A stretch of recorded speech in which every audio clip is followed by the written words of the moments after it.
एक बादशाह महल की छत पर टहलने चला गया। टहलते टहलते इसकी नजर महल के नजदीक घर की छत पर पड़ी, जिस पर एक बहुत खूबसूरत औरत कपड़े सुखा रही थी। बादशाह ने अपनी एक बादी को बुला कर पूछा, किसकी बीवी है ये? बादी ने कहा, बादशाह सलामत, ये आपके गुलाम फेरोज की बीवी है।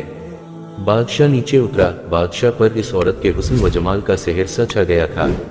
इसने फेरोज को बुलाया। फेरोज हाजिर हुआ तो बादशाह ने कहा, फेरोज, हमारा एक काम है। हमारा ये खत फलां मुल्क के बादशाह को दो और उसका जवाब भी इनसे ले आना।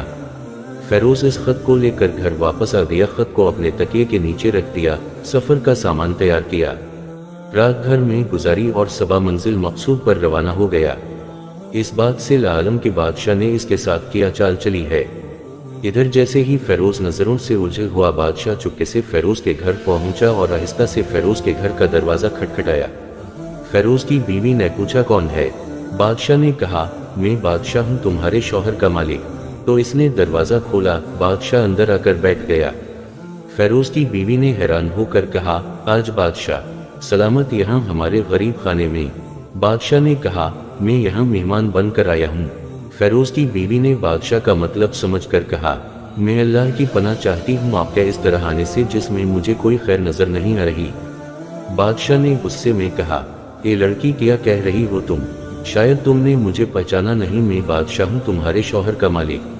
फेरोज की बीवी ने कहा, बादशाह सलामत, मैं जानती हूँ कि आप ही बादशाह हैं, लेकिन बुजुर्ग कह गए हैं शीर को अगरचे जितनी भी तेज भूख लगी हो, लेकिन वो मोरदार तो नहीं खाना शुरू कर देता। और कहा, बादशाह सलामत, आप इस कटोरे में पानी पीने आ गए हो जिसमें तुम्हारे कुत्ते ने पानी पिया है। बादशाह इस औरत की बातों से बड़ा शर्मिसार हुआ और इसको छोड़कर वापस चला गया, लेकिन अपनी चप्पल वहीं पर भूल गया। ये सब तो बादशाह की तरफ से हुआ। अब फेरोज को आधे रास्ते में याद आया कि जो खत बादशाह ने इसे दिया था वो तो घर पर ही छोड़ आया है। इसने घोड़े को तेजी से वापस मोड़ा और अपने घर की तरफ लपका। फेरोज अपने घर पहुंचा तो तकिए के नीचे से खत निकालते वक्त इसकी नजर पिलिंग के नीचे पड़े बादशाह के चप्पल पर पड़ी, जो वो जल्दी में भूल गया था। फेरोज का सर चकरा कर रह गया और वो समझ गया कि बादशाह ने इसको सफर पर सिर्फ इसलिए भेजा ताकि वो अपना मतलब पूरा कर सके। फेरोज किसी को कुछ बताए बगैर चुपचाप घर से निकला। खत लेकर वो चल पड़ा और काम खत्म करने के बाद बादशाह के पास वापस आया तो बादशाह ने इनाम के तौर पर इसे 100 देनार दे। फेरोज देनार लेकर बाजार गया और औरतों के इस्तेमाल के कीमती कपड़े और कुछ तोहफे भी खरीदे। घर पहुंचकर बीवी को सलाम किया और कहा, चलो तुम्हारे मैके चलते हैं। बीवी ने पूछा, ये क्या है?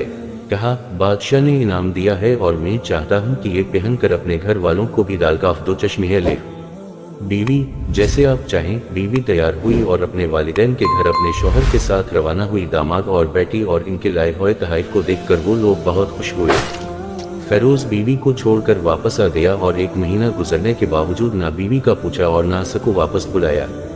फिर कुछ दिन बाद इसके साले इससे मिलने आए और इससे पूछा, फेरोज, आप हमें हमारी बहन से गुस्से और नाराजगी की वजह बताएं या फिर हम आपको काजी के सामने पेश करेंगे।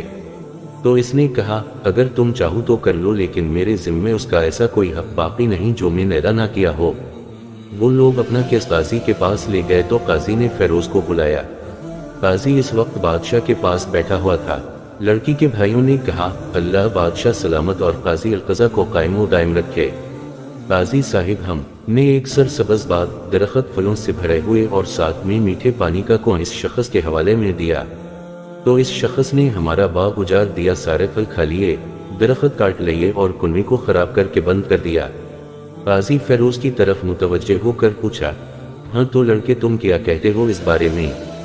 फेरोज ने कहा, काजी साहिब, जो बाग मुझे दिया गया था वो इससे बेहतर हालत में इन्हें वापस किया है।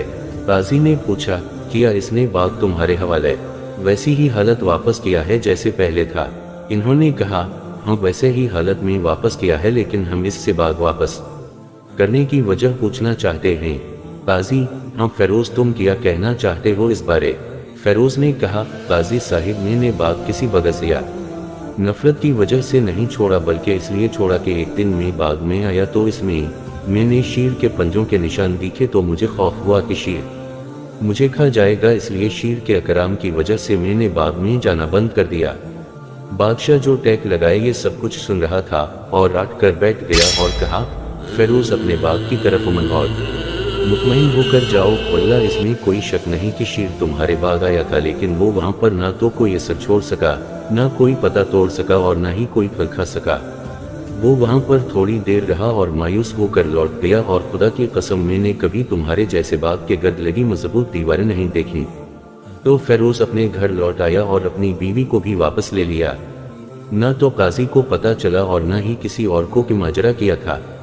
کیا خوب بہتر ہے اپنے اہل ویل کے راز چھپانا تاکہ لوگوں کو پتا نہ چلے، اپنے گھروں کے بھی کسی پر ظاہر نہ ہونے دو۔ ستارہ اللہ آپ لوگوں کی زندگی خوشیوں سے بھر دے، آپ کو، آپ کے اہل ویل کو، آپ کے مال کو اپنے حفظ و امان میں رکھے، آمین یا رب العالمین۔